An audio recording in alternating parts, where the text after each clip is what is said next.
அஸ்ஸலாமு அலைக்கும் and hi friends, welcome to our channel Yas diary. இன்றைக்கி நாம் ரம்ஜான் டே 1 சஹர் டு இஃப்தார் vlog தான் பார்க்க போகிறோம். இந்த வீடியோ பிடிச்சிருந்தால் லைக் பண்ணுங்கள், சப்ஸ்கிரைப் பண்ணுங்கள், உங்கள் ஃப்ரெண்ட்ஸ் எல்லாருக்குமே ஷேர் பண்ணுங்கள்.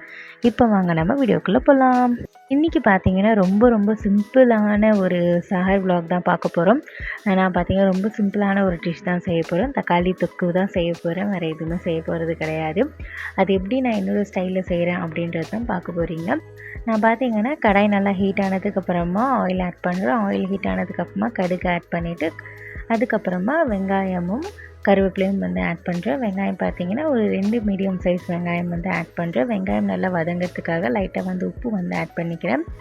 வெங்காயம் பார்த்தீங்கன்னா இந்த லெவலில் வதங்கினதுக்கப்புறமா 5 மீடியம் சைஸ் தக்காளி வந்து பொடியாக கட் பண்ணி ஆட் பண்ணிக்கிறேன். இந்த தக்காளியும் பார்த்தீங்கன்னா நல்லா வதங்கணும். நம்ம தக்காளி தொக்குக்கு நல்லா வதங்கினா தான் சூப்பராக இருக்கும்.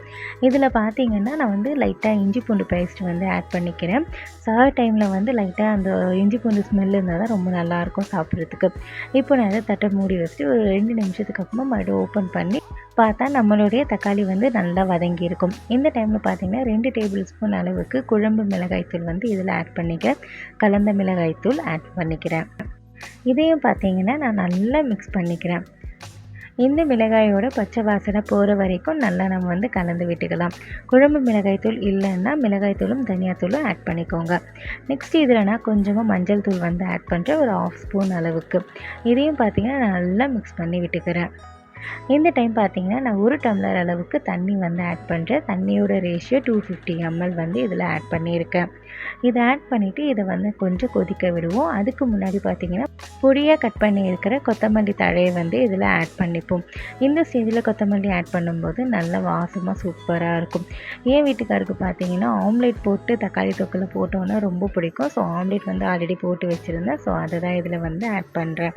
இந்த மாதிரி சாப்பிட்டீங்க அப்படின்னா ரொம்ப டேஸ்ட்டாக இருக்கும். அந்த தக்காளி தொக்கோட அந்த ஜூஸினஸ் வந்து அந்த ஆம்லேட்டில் போயிட்டு ரெண்டுமே கலந்த கலவை மாதிரி நல்லா டேஸ்ட்டாகவே இருக்கும்.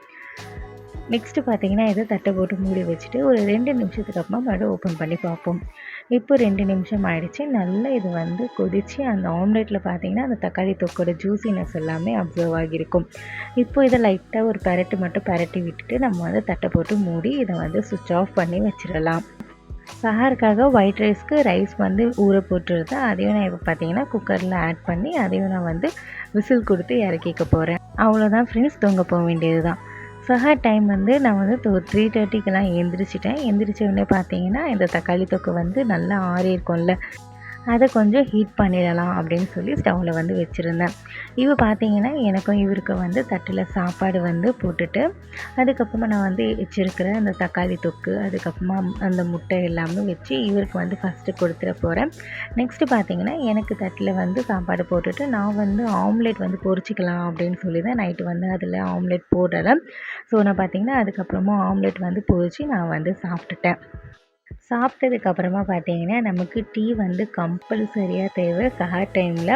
ஏன்னா நம்ம காலையில் எழுந்திரிச்ச வந்து அந்த தலைவலி தான் வரும், டீ ஞாபகம் தான் வரும். ஸோ அதனால் பார்த்தீங்கன்னா நம்ம வந்து எப்போவுமே கம்பல்சரியாக வந்து டீ வந்து குடிச்சிட்டு தான் நாங்கள் வந்து தூங்குவோம். ஸோ அதுக்காக நான் பார்த்தீங்கன்னா டீ போட வந்து கிச்சனுக்கு வந்திருக்கேன். டீ வந்து நல்லா கொதித்ததுக்கப்புறமா நான் பார்த்தீங்கன்னா நாட்டு சர்க்கரை வந்து 3 டீஸ்பூன் அளவுக்கு ஆட் பண்ணிவிட்டு நான் வந்து இதை வடிகட்டிட போகிறேன். நாட்டு சர்க்கரை எப்போவுமே பார்த்தீங்கன்னா டீ நல்லா கொதித்ததுக்கப்புறமா லாஸ்ட்டில் ஆட் பண்ணி ஒரே ஒரு கொதி வந்ததுக்கப்புறமா நீங்கள் வந்து இறக்கிடுங்க. ஏன் அப்படின்னா நாட்டு சர்க்கரை போட்ட உடனே பால் வந்து திரிய ஆரம்பிச்சிடும். ஸோ நீங்கள் வந்து ஸ்டார்டிங்லேயே போட்டிங்கன்னா பால் வந்து திரிஞ்சிடும். அதனால தான் நாட்டு சர்க்கரை நீங்கள் யூஸ் பண்ணுறீங்கன்னா கடைசியில் போட்டுட்டு ஒரு கொதி வந்ததுக்கப்புறமா ஸ்டவ்ட்டு வந்து டக்குன்னு ஆஃப் பண்ணிடுங்க. இப்போ பார்த்தீங்கன்னா நாங்கள் வந்து ஃபில்ட்ரு பண்ணி எடுத்துப்போம் நம்மளுடைய டீயை.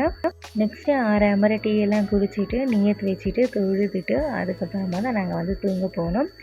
அடுத்து காலையிலேருந்து ஈவினிங் வரைக்கும் நான் எந்த ஒரு வ்ளாகுமே எடுக்கலை. ஸ்ட்ரெயிட்டாக பார்த்தீங்கன்னா இஃப்தார் டைமுக்கான கிளிப்பிங்ஸ் மட்டும்தான் நான் வந்து ஷூட் பண்ணியிருந்தேன். ஸோ அதை வந்து என்ன அப்படின்றத பார்ப்போம். இஃப்தார் டைமில் பார்த்தீங்கன்னா சர்பத்துக்காக சப்ஜா சீர் தான் ஊற வச்சிட்ருக்கேன். இந்த வாட்டி பார்த்திங்கன்னா ரோஸ் சர்பத் தான் நாங்கள் வந்து இன்றைக்கி நான் ப்ரிப்பேர் பண்ணி குடிக்க போகிறேன். எப்பவுமே பார்த்தீங்கன்னா எனக்கு ரோஸ் சர்பத் அவ்வளோ ஒன்றும் பிடிக்காது. பட் இந்த வாட்டி வாங்கின எசன்ஸ் பார்த்தீங்கன்னா ரொம்பவே சூப்பராக இருந்துச்சு. நெக்ஸ்ட்டு இவர் பார்த்தீங்கன்னா கஞ்சி வாங்கிட்டு வந்திருந்தார், நோம்பு கஞ்சி. ஸோ அதை வந்து எடுத்து பார்த்துட்டு இருந்தேன். இன்றைக்கி பார்த்தீங்கன்னா மட்டன் கீமா போட்டு நோம்பு கஞ்சி வச்சுருந்தாங்க, ரொம்ப சூப்பராக இருந்துச்சு. அடுத்து இஃப்தார் பிளேட் வந்து நம்ம ரெடி பண்ணிடுவோம். இவர் பார்த்திங்கன்னா மசூதியில் போய் நோன்பு திறப்பார். ஸோ நமக்கு மட்டும்தான் இன்றைக்கி. நான் பார்த்திங்கன்னா ஃபஸ்ட்டு ஒரு பவுலில் நோன்பு கஞ்சி வந்து ஆட் பண்ணிக்கிறேன். நான் பார்த்திங்கன்னா ஒரே பிளேட்லேயே எல்லாமே வச்சுட்டு நான் வந்து போய் நோன்பு திறக்க உக்காந்துருவேன்.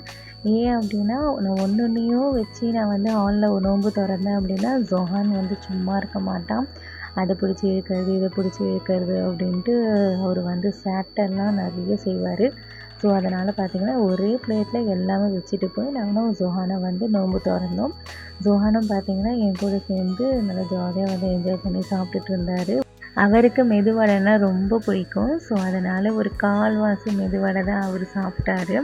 மிச்சதெல்லாம் அவர் சாப்பிடவே இல்லை. நெக்ஸ்ட்டு பார்த்திங்கன்னா இவர் மெதுவடை வந்து கடையிலேருந்து தான் வாங்கிட்டு வந்திருந்தார். இன்றைக்கி வீட்டில் வந்து எதுவுமே செய்யலை. ஸோ ஃபஸ்ட்டு டே கொஞ்சம் சோம்பேறித்தனமாக இருந்துச்சு. ஸோ அதனால் வந்து கடையிலே வாங்கிட்டு வர சொல்லிட்டேன். ஸோ அதனால் அவர் பார்த்திங்கன்னா கடையில் தான் வாங்கிட்டு வந்திருந்தார். நம்ம பார்த்திங்கன்னா ஒரே பிளேட்டாக எல்லாமே வடை, சமோசா, அதுக்கப்புறமா பேரிச்சம்பழம் எல்லாமே வந்து வச்சுட்டோம். இப்போ பார்த்திங்கன்னா நம்ம சர்பத் வந்து மிக்ஸ் பண்ண ஆரம்பிக்கலாம். ஃபர்ஸ்ட் நம்ம ஊற வச்சுருந்த சப்ஜா சீடு வந்து இதெல்லாம் ஆட் பண்ணிக்கலாம். இந்த வீடியோவுக்கு பேக்ரவுண்டில் பார்த்திங்கன்னா ஒரு கீ அப்படின்ற ஒரு சவுண்டு வரும். அது ஃபேன் சவுண்டு தான், வேறு ஒன்றும் கிடையாது. நைட் டைம் உட்காந்து இந்த வீடியோ வந்து எடிட் பண்ணிகிட்ருக்கேன். ஸோ அதுதான். இந்த சர்பத் வந்து நான் ஆட் பண்ணிக்கிறேன். கொஞ்சமாக ஒரு டேபிள் ஸ்பூன் அளவுக்கு வந்து ரோஸ் சர்பத்தோட அந்த எசன்ஸ் வந்து ஆட் பண்ணிக்கிறேன். அதுக்கப்புறமா ஐஸ் வாட்டர் வந்து ஆட் பண்ணிவிட்டு நல்லா மிக்ஸ் பண்ணி விட்டுக்கிறேன். ஸோ இதையுமே பார்த்திங்கன்னா நான் வந்து பிளேட்க்கு வந்து ட்ரான்ஸ்ஃபர் பண்ணிவிட்டு எடுத்துகிட்டு போயிட்டு நோன்பு வந்து நல்லபடியாக திறந்தாச்சு. இந்த சர்பத் தான் நான் வந்து சொன்னது ரொம்ப டேஸ்ட்டாக இருந்துச்சு அப்படின்ட்டு. எனக்கே பார்த்திங்கன்னா ரோஸ் சர்பத் வந்து பிடிக்கவே பிடிக்காது. பட் இந்த சர்பத் வந்து ரொம்ப ரொம்ப நல்லா இருந்தது டேஸ்ட்டாக. அவ்வளோதான் ஃப்ரெண்ட்ஸ் இந்த வீடியோ உங்களுக்கு ரொம்ப பிடிச்சிருக்கும் அப்படின்ட்டு நம்புகிறேன். இந்த வீடியோ உங்களுக்கு ரொம்ப பிடிச்சிருந்தால் லைக் பண்ணுங்கள், உங்கள் ஃப்ரெண்ட்ஸ் எல்லாருக்குமே ஷேர் பண்ணுங்கள். மறக்காமல் சப்ஸ்கிரைப் பண்ணிவிட்டு பக்கத்தில் இருக்க பெல் ஐகானை கிளிக் பண்ணி அவங்க கொடுத்துக்கோங்க. உங்களை வேறொரு புது வீடியோவில் சீக்கிரமாக வந்து சந்திக்கிறேன். Bye friends.